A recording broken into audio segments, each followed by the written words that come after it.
ಪಾಪ ಅವರಿಗೆ ಬೇರೆ ಅವ್ರಿಗೇನು ಕೆಲಸ ವಿರೋಧ ಪಕ್ಷದಲ್ಲಿ ಕೂತ್ಕೊಂಡು ಕೆಲಸ ಮಾಡಬೇಕು ಅನ್ನೋದಿಲ್ಲ ಅವರಿಗೆ. ಹೇಗಾದರೂ ಮಾಡಿ ವಾಮಮಾರ್ಗದಿಂದ ಸರ್ಕಾರ ಹಿಡಿಬೇಕು ಅಂತ.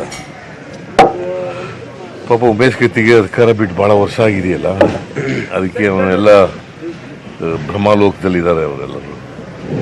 ಏನೂ ಆಗೋದಿಲ್ಲ. Government will not fall. Government will complete its term. There no problem at all.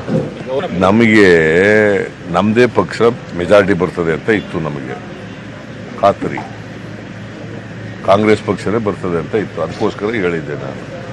Because I went around the state as I understood the pulses of the people. Congress ಮತ್ತೆ ಅಧಿಕಾರಕ್ಕೆ ಬರ್ತದೆ ಅಂತಕ್ಕಂಥ ನಂಬಿಕೆ ಇತ್ತು ನನಗೆ. ಆಗಲಿಲ್ಲ, ಅನಿವಾರ್ಯತೆ ಬಂತು. BJP ಆಗಬಾರ್ದು ಅಂತ ನಾವು JDSನವ್ರ ಜೊತೆ ಸೇರಿ ಸರ್ಕಾರ ಮಾಡಿದ್ದೀವಿ. ಅದಾದ ಮೇಲೆ 7 ತಿಂಗಳಿಂದ ಸರ್ಕಾರ ಇವತ್ತು ಬಿದ್ದೋಯ್ತದೆ, ಅವತ್ತು ಬಿದ್ದೋಯ್ತದೆ. 15 ಜನ ಅಲ್ಲಿ ಹೊಂಟೋದ್ರು, 3 ಜನ ಚೆನ್ನೈಗೆ ಹೊಂಟೋದ್ರು, 10 ಜನ ಮುಂಬೈಗೆ ಹೊಂಟೋದ್ರು. ಎಲ್ಲೂ ಯಾರೂ ಹೋಗಿಲ್ಲ, ಎಲ್ಲ ಬರೀ ಸುಳ್ಳೆ. ಅದರಿಂದ ಈಗ ಬರ್ತಾ ಚರ್ಚೆ ಆಗ್ತಾ ಇರತಕ್ಕಂಥದ್ದು